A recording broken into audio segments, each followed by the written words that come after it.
নতুন সকাল নতুন দিন। প্রতিদিন তো একরকম হয় না।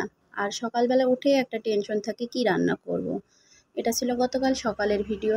মানে শুক্রবার সারাদিন কি করলাম সেটাই আপনাদের সঙ্গে শেয়ার করতে যাচ্ছি। যদি ভিডিওর কোনো অংশে একটু হলে ভালো লেগে থাকে তাহলে অবশ্যই লাইক, কমেন্ট, শেয়ার দিয়ে পাশে থাকবেন।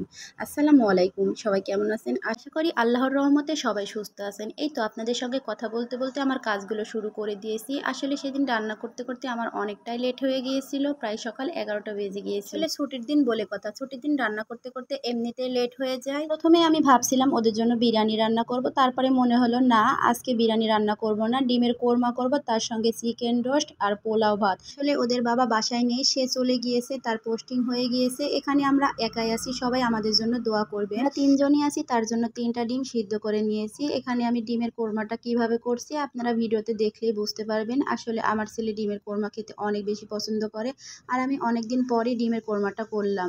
আর ডিমের কোরমা কিন্তু পোলাও ভাতের সঙ্গে অনেক ভালো লাগে। এতো ডিমগুলো কষিয়ে নিলাম। এবার এখানে আমি দুধ দিয়ে দিয়েছি, তার সঙ্গে টক দই দিয়েছি, একটু চিনি দিয়ে দিলাম, তার সঙ্গে কাঁচামরিচ ও পেঁয়াজের বেরেস্তা দিয়ে আমি ডিমের কোরমাটা নামিয়ে দিব। আসলে এখানে কিশমিশ দিলেও হতো, কিন্তু ছেলেমেয়েরা কিশমিশ খেতে পছন্দ করে না, তার জন্য আমি কিশমিশ দিলাম না। এই তো দেখুন ডিমের কোরমাটা রান্না করা হয়ে গিয়েছে। এবার একই পাতিলে আমি আবারও রান্না করব রোস্ট। তার জন্য আমি রোস্টগুলো সুন্দর করে ভেজে নিলাম। এটা আমি লবণ দিয়ে কিছুক্ষণ মাখিয়ে রেখেছিলাম। এবার আমার রোস্টগুলো ভাজা হয়ে গেল। আমি এক এক করে সবগুলো রোস্ট তুলে নিয়েছি। রান্না দেখতে দেখতে যেসব আপু ও ভাইয়ারা এতদূর পর্যন্ত চলে এসেছেন তাদের কাছে অনুরোধ রইল, যারা আমার ভিডিওতে এখনো লাইক দেননি তারা অবশ্যই লাইক দিয়ে ভিডিওটা কন্টিনিউ করবেন।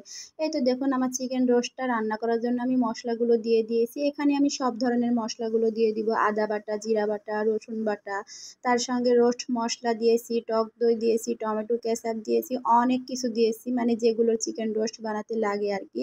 এগুলো দিয়ে এবার আমি চিকেন রোস্টগুলো কষিয়ে নিব, আর ভালো মতো কষিয়ে নিব। আসলে ভালো করে কষালে রোস্টটা খেতে অনেক ভালো লাগে। আমি রোস্টগুলো একটু চাকু দিয়ে কেটে নিয়েছিলাম, তাহলে ভিতরে মশলাগুলো চলে যাবে। আসলে রোস্টগুলো একটু বড় সাইজের করেছিলাম, বড় সাইজের করলে দেখতে ভালো লাগে, খেতেও ভালো লাগে, তার জন্য আমি একটু করে চাকু দিয়ে কেটে দিয়েছিলাম। আমার রোস্ট রান্না করা হয়ে গিয়েছে। এবার আমি উপরে পেঁয়াজ বেরেস্তা দিয়ে দিব। দেখুন তো কালারটা কেমন হয়েছে। যদি আপনাদের কাছে ভালো লেগে থাকে তাহলে ভিডিওটা শেয়ার করবেন প্লিজ। আর আমার ভিডিওগুলো দেখে যেসব আপু ভাইয়ারা আমার পেজে জয়েন হয়েছেন তাদেরকে বলছি, যদি ফলো দিয়ে না থাকেন তাহলে দয়া করে আমার পেজে একটা ফলো দিয়ে আমার সঙ্গেই থাকবেন।